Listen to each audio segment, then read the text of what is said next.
So my one pivotal work moment was many years ago when my boss questioned the value of PR.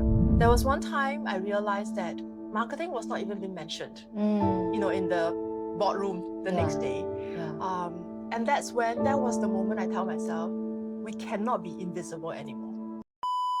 Hi everyone, I'm Crystal and we have Hazel.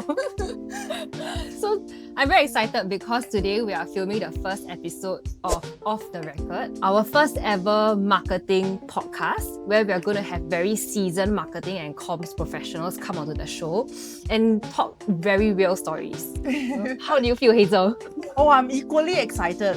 This is, like you said, the first time doing it, and we're doing it outdoor. Like a lot of time, a lot of these podcasts is indoor. So we hope to bring you, a very different, refreshing experience. Shall we? Yes, let's go. Start off with my first question to you, Crystal. What is this podcast about? So I think people will have this question, right? Why do we need another podcast? Like we have so many podcasts already on life or entrepreneurship or I don't know, dating, marriage, family, everything. I thought long and hard about why we want to do it. And I feel like in my conversations with a lot of marketers and communications professionals, right? We've been spending all our time building the brands of companies. Right. But we have neglected our own personal brand. We've neglected our own stories that we can tell. True. Yeah, so that's what this podcast is going to be about. It's going to be really the real human stories of marketers, communications professionals, and bring them to the light. Hazel, we actually filmed 2 ad hoc episodes, right, of the marketing podcast. And then you were one of our guests. Right? And then I was like, okay, I'm just trying this out, seeing how it goes. Then to me, that was okay lah, an experiment, and it was fun. And then you came to me and you said, let's do it. Let's commit to doing it on a long-term basis. Yes, correct. So why do you want to do it so badly? I think first thing first, that episode was something that I really enjoyed. I mean, I was all prepared with answers, but when I was there, I was just sharing sharing all the experiences that I've had as a marketeer prior to, this whole business that I'm running, right? And I'm like, you know what?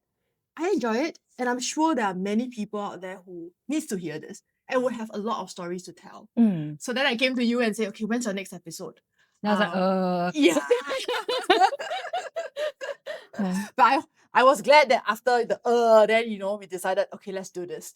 I think there's a lot of real value, and truth be told, I'm also tired of people thinking that marketing it's just, or rather marketeer is, when you ask people about what they do, they say, okay, marketing.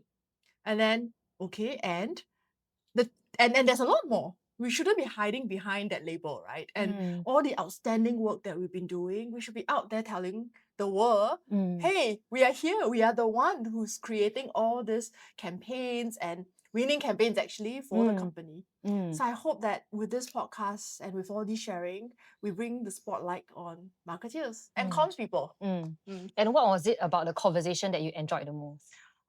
The conversation that I enjoyed the most about the one that we did before that made you think, okay, let's do it on a long-term basis. I remember you asked 4 case studies, actual scenario. And out of all 4, I was like, I have an answer for this, I have an answer for that, simply because they're real, right? So I think that part, to me, the authenticity is important. We're not coming here to craft a framework and whatnot, but instead, and we're not here to tell people what's the next trend. Enough of AI talk. We all know that's wonderful. We don't want to talk about strategies or techniques or cost per acquisition and stuff like that. No, we don't. Right. So I think that's the beauty of this podcast. What do we hope for this podcast? I hope that we would get a good number of marketing and comms professionals, to start to look at their roles differently. Right. We kind of undervalue the role of marketing and comms, right? Everybody thinks that they can do the job, right? And you kind of think of professions of lawyers and doctors, but nobody really thinks about the work that we do. Yeah, I know. It's super nuanced, and there's so high expectations and stuff like that. Yeah, so I hope that it can be a place where we have more stories that we talk about and share, and that people are ready to come up and own that and be bold in sharing that. Yeah. Yeah. I think if I have to put a KPI to it, right? Okay. Yeah, ready. KPI. Still very marketing, but yes, if I have to have a KPI to it, I would say if only at least just one listener who would actually shift the mindset of saying, I just do marketing to something like, I actually drive business growth through strategic comms. I think that pivot, right, would be success for us. Yeah, like to see the value of our Right. role. And I think adding on to this, right, like I was putting into the notes that I hope there will be people who like cry on the podcast. People or cry, like laugh very Yeah, intensely, correct. you know, because like it should be that, you know, we shouldn't be like talking about very like boring stuff. Yeah. So if we can share like our real heartbreak or trauma, and there's a lot of trauma, right? Yeah, Then then we can find like unity in it. correct. Not just trauma. I mean, to be fair, with trauma comes also the wins. Yeah. And also, I also recognize that a lot of time people sort of just take that credit away from marketing. Right? Yeah. And I'm like, excuse me, if without the marketers, Is it doing because the credit goes to research- sales? Yeah. But the truth is, I mean, great. I mean, if we collectively close the deal, but hey, marketing does a lot of those background work. Yeah. From doing deep dive research to what else do we do? And creative, right? Yeah. So I think it's a combination of everything. And like I said again, the spotlight should go back to marketing. Yeah, for sure. Okay, next question. Yep. What can people expect from this podcast? It's almost like expect conversation that happen after a conference. Oh yeah. You know what I mean? That you like when you are at a bar. correct. Like, you know, like you the debrief after the debrief. Exactly. And then you start sharing things like what do you share? Like real talks, right? About, that major win. Or the losses, or that client who doesn't pay on time. Things like that. Yeah. Or like the colleague that claims credit, but we will not name names. Yeah, we will not name names. Right. We must be very careful about that. Like we are marketing and comms people after all. Exactly.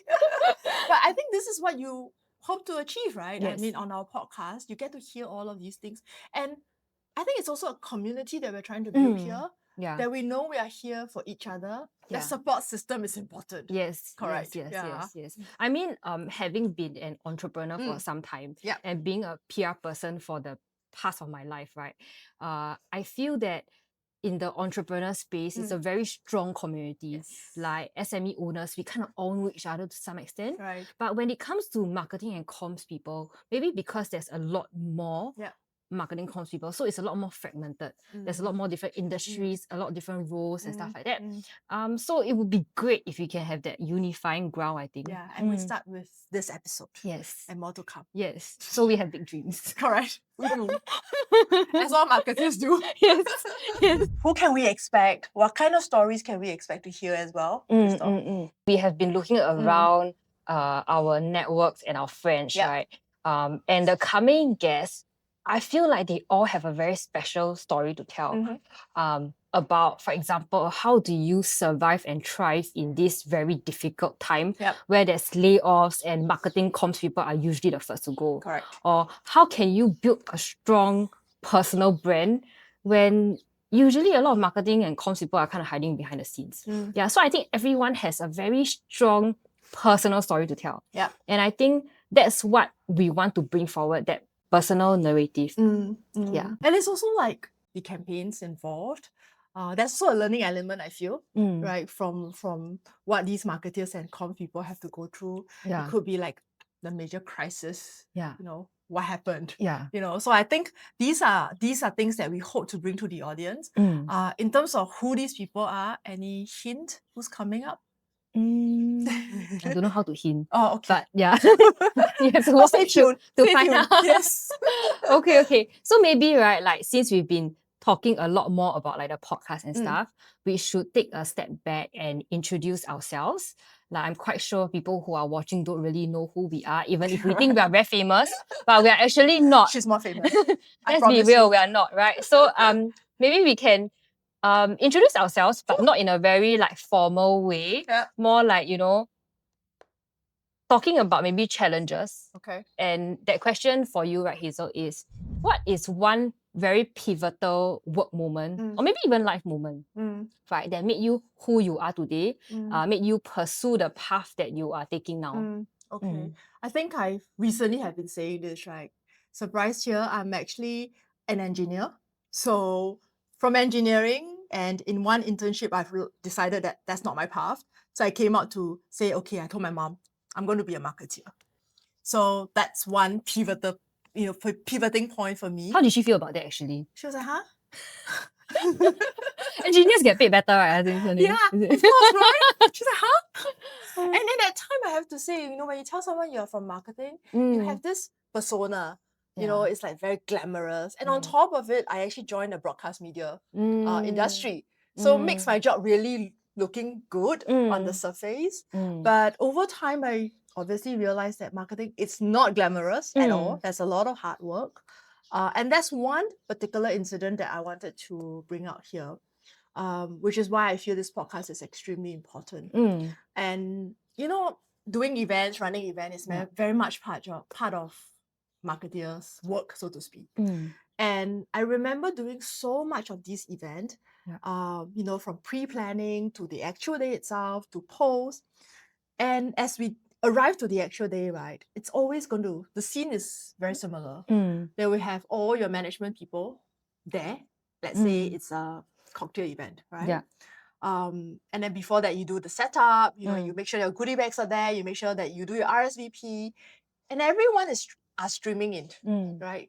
And then the party begins.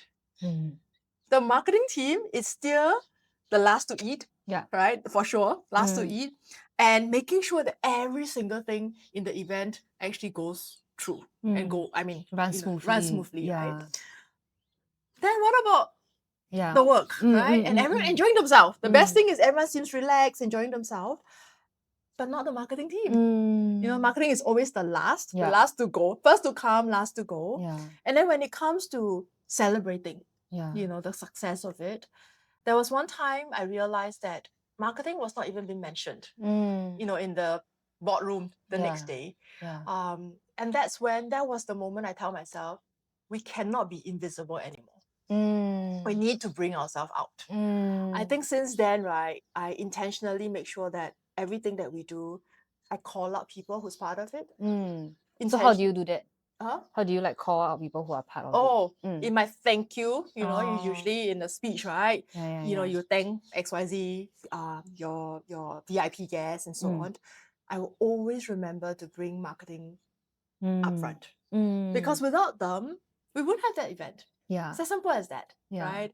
And I think that's something that is really important. And I'm hoping that with our podcast, it's like a movement. We bring all of us together, right? Yes. And hopefully more and more bosses remember to actually celebrate the marketing team in your organization. Yeah. What about you? Okay. So my one pivotal work moment was many years ago when my boss questioned the value of PR. Ooh, your boss. Yeah, my boss. Okay. Right. I'm not going to say which boss. Okay. But my boss, okay? So, but I think this is something that's very common to PR people. Right. Like the value of media coverage will always get questioned, right? I mean, when you can track digital marketing so clearly, you can track your cost per acquisition and all that. So does this Straits Times article do for you? What does this CNBC interview do for you? Yeah. So I used to be in a company where we would get quite a bit of interview requests. Okay. Because I had quite high profile leaders. Right. So we had like BBC interviews and That's nice. all those things. Yeah. Right. So then we had one, I think, I cannot remember which publication, maybe CNBC or The Edge or something like that. And then when I was surfacing it to my management, like, we've got this, we really should do it. It's such a good opportunity. Like, hello. Right. And coming from an agency background, this was all the things that we did on a regular basis, right? We really strive for that win, which is coverage. Right. And then my boss was like, I think, but what is the value of this coverage? Like, can we quantify it? Like, how many people enrolled into the program, or how many people became customers? Right. Or how many people actually interacted, or is there an increase in something that we can track? And I think that's a question that like many PR people are trying to figure to this day, like or like brand marketing people are trying to figure to this day. We don't have an answer to that, right? But why that was pivotal is because when I was questioned on the value of my work, then I think, let me look elsewhere.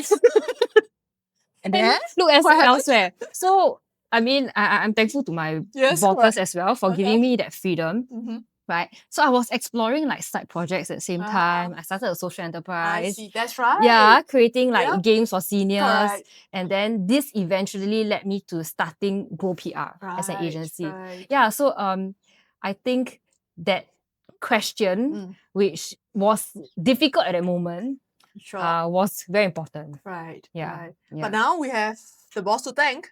Yeah. Right? Yes. And with Grow PR, you guys have been helping so many other brands as well. So congratulations. What do you see your future to be, something like that? I'm not sure if you heard, but I've recently launched my passion project. It's called A Good Rest. And I'll be honest, it's actually a gift to myself. I'm turning 50 really soon. Yes. And over the years, I feel like I've been through your burnout, the stresses, maybe a bit of depression along the way, especially running a business, and realizing the importance of rest. So therefore, I hope to be an advocate of rest. Yeah.